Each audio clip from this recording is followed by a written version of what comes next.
సభ్యులు మిరియాల శిరీషాదేవి గారు. ధన్యవాదాలు అధ్యక్ష.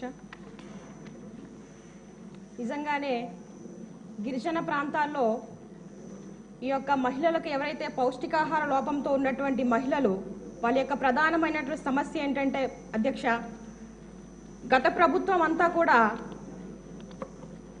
చాలా క్వాలిటీలెస్ అంటే అంగన్వాడీ కేంద్రాల ద్వారా సరఫరా చేసేటువంటి పాలు కానీ గుడ్లు కానీ లేకపోతే బాలామృతం అని కానీ లేకపోతే చిక్కీలని కానీ ప్రతిదీ కూడా అవి సరిగ్గా లేనటువంటి పరిస్థితి. ఎందుకంటే 2023 డిసెంబర్ వరకు కూడా అధ్యక్ష నేను ఒక అంగన్వాడీ కార్యకర్తగా పనిచేశాను కనుక గతంలో అంటే 2014-19లో మన తెలుగుదేశం ప్రభుత్వం ఉన్నప్పుడు సరఫరా చేసేటువంటి సరుకులు ఎంత క్వాలిటీగా ఉండేయో తర్వాత ఈ జగన్మోహన్ రెడ్డి గారు వచ్చిన తర్వాత ఈ 5 ఏళ్లలో ఆ సరఫరా చేసేటువంటి సరుకులు కూడా పూర్తిగా పాడినటువంటి పరిస్థితి. పురుగులు పట్టినటువంటి సరుకులు సరఫరా చేసి పూర్తిగా అంగన్వాడీ కేంద్రాల ద్వారా ఏదైతే గర్భిణీ స్త్రీలకు అదేవిధంగా మహిళలకు తర్వాత పిల్లలకు సరఫరా చేసేటువంటి సామాన్లు కూడా కల్తీలుగా తయారు చేసి వారి యొక్క జీవితాలతోనూ వాళ్ళ యొక్క బ్రతుకులతో కూడా ఆడుకున్నటువంటి పరిస్థితి గతమంతా మనం చూసాం అధ్యక్ష.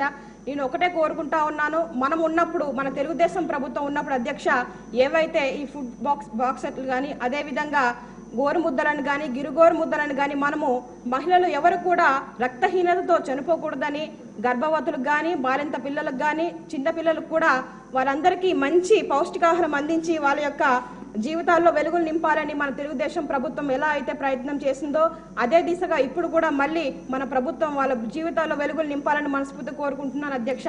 ఇకపోతే ప్రధానంగా అదొక సమస్య అయితే అధ్యక్ష, మా గిరిజన ప్రాంతాల్లో మరొక సమస్య ఉంది అధ్యక్ష. అది సరైన రోడ్డు సదుపాయాలు లేక సరైన సమయానికి వైద్యం అందించుకోవడానికి కూడా నోచుకోలేటువంటి పరిస్థితి. దానికి ప్రధానంగా రహదారుల అధ్యక్ష. ఎప్పుడో ఐటీడీలు ఏర్పడినప్పుడు పెట్టినటువంటి రోడ్లు అంటే గ్రావెలు మెటల్ వేసి చేసినటువంటి రోడ్లకి మేము తార్ రోడ్డు వేయించుకోవాలని ఆ రోడ్లు శాంక్షన్ చేసినప్పటికీ కూడా ఫారెస్ట్ వాళ్ళు అబ్జెక్షన్ పెట్టడం వల్ల ఆ రోడ్లు ఇప్పటికి కూడా ఆగిపోయినటువంటి పరిస్థితి. 2019లో ఎగ్జాంపుల్కి రంపచోడవరం హెడ్ క్వార్టర్లోనే ఒక మండలంలో ఈ చౌటి దిబ్బలు పందిరమట్టు ఒక రోడ్డు ఉంది అధ్యక్ష. ఇది దాదాపుగా 4 మండలాలను కలుపుతూ 130 గ్రామాలకు రాకపోకలకు ఉన్నటువంటి కనెక్టివిటీ రోడ్డు అధ్యక్ష. ఇది అప్పటి నుంచి ఐటీడీఏ ఉన్నప్పటి నుంచి ఆ రోడ్డు పరిస్థితి అలాగే ఉంది అధ్యక్ష. 2018 గ్రామ సడక్ యోజన ద్వారా ఈ యొక్క గిరిజన ప్రాంతానికి ఆ రోడ్డు శాంక్షన్ అయినప్పటికీ కూడా ఈ ఫారెస్ట్ వారు క్లియరెన్స్ ఇవ్వకపోవడం వల్ల వాళ్ళు ఆ గ్రామాలకి కనీస మౌలిక సదుపాయాలు కూడా అందించినటువంటి పరిస్థితి అధ్యక్ష. దయచేసి నేను ఒకటే కోరుకుంటున్నాను అధ్యక్ష, సంబంధిత మంత్రి గారికి ఏదైతే రోడ్లు మండలానికి వచ్చి ఇలాగా 3 నుంచి 4 రోడ్లు ఈ ఫారెస్ట్ క్లియరెన్స్ లేక ఆగిపోయినటువంటి పరిస్థితి. ఈ సదుపాయాలు అనేవి ఈ రోడ్లు లేకపోవడం వల్ల మాకు సరిగ్గా అందట్లేదు అధ్యక్ష. సకాలంలో రంపచోడవరంలో ఏరియా హాస్పిటల్ ఉంటే వాళ్ళు ఉండేటువంటి గిరిజన ప్రాంతం నుంచి ఆ హాస్పిటల్కి వెళ్ళడానికి 1000 కిలోమీటర్లు 100 కిలోమీటర్లు ఉన్నటువంటి పరిస్థితి అధ్యక్ష. దయచేసి ఇది ఒకటి మీరు దృష్టిలో పెట్టుకోవాలని కోరుతా ఉన్నాను అధ్యక్ష. మరొక చిన్న విషయం అధ్యక్ష, ముఖ్యంగా మా ఏజెన్సీ ప్రాంతంలో ఉన్నటువంటి ప్రధాన సమస్య అధ్యక్ష, గతంలో జగన్మోహన్ రెడ్డి గారు ఏం చేశారంటే 10 ఎకరాల భూమి ఉందని రేషన్ కార్డులు తొలగించడం జరిగింది అధ్యక్ష.